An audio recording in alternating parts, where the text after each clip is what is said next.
From JBS Studios in Greater New York, this is the JBS News Update with Teisha Bader.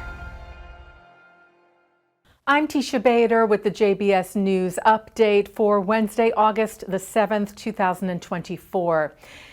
A woman who had been considered missing since October the 7th has now been declared dead. The IDF said yesterday representatives of the IDF officially announced to the family of 75-year-old Bilhayi Non that she is no longer alive, that she was murdered during the onslaught by terror group Hamas on that day alongside her husband, Yaakov. IDF spokesperson Rear Admiral Daniel Hagari said Yinon is the last to be identified as missing since October the 7th, and that verification of her death was made after a complex examination and deciphering procedure at her home in Netiv HaAsara, which was burnt down by the terrorists. The Hamas terrorist considered the mastermind of the October 7th massacre, Yahya Sinwar, was named by the terror group yesterday as the new head of its quote-unquote political bureau, its highest-ranking position, replacing Ismail Haniyeh after his assassination in Tehran last week. U.S. National Security Council spokesperson John Kirby told reporters that Sinwar has always been the chief decision-maker when it comes to negotiations over the course of these now 10 months, so in effect, nothing really changes in that regard.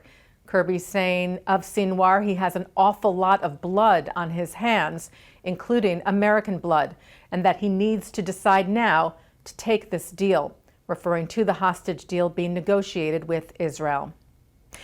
The IDF continues to battle Hamas in Gaza. In an update today, the IDF said dozens of terrorists have been eliminated and shared documentation from a terror tunnel, and the IDF finding and destroying an underground workshop for the production of weapons.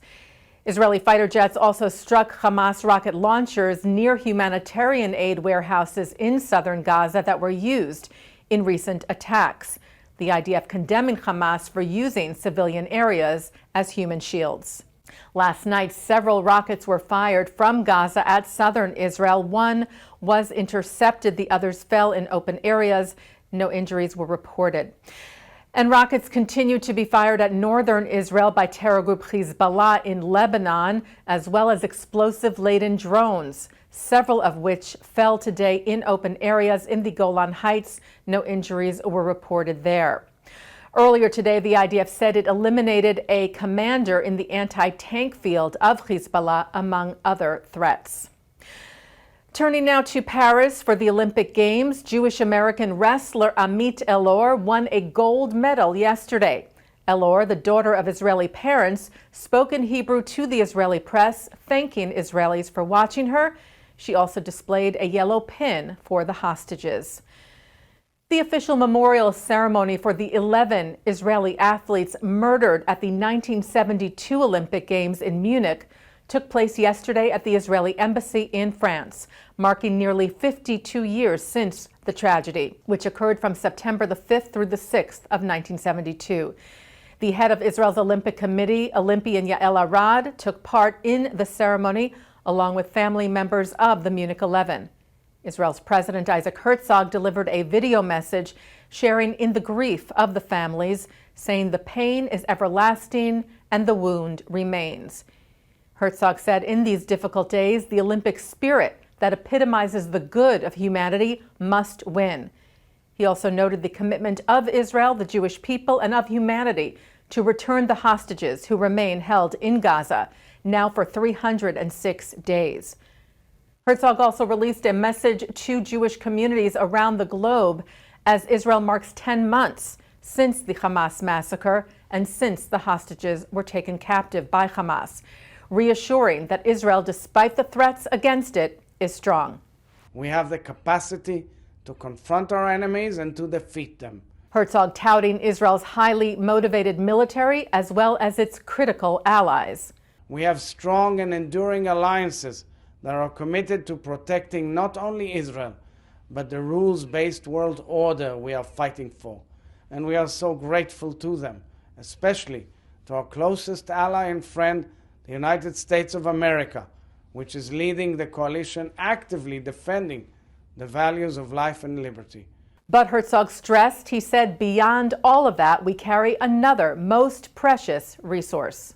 The remarkable resilience of our people, a resilience which is rooted in the deep sense of connection and shared destiny that we have shared all across the ages. It is what has enabled us to get back up and rebuild after even the worst tragedies. And it is what we lean into right now.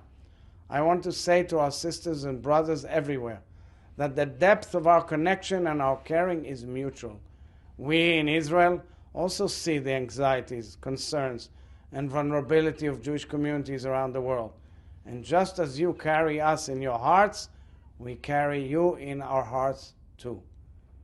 Dear friends, Am Yisrael Chai.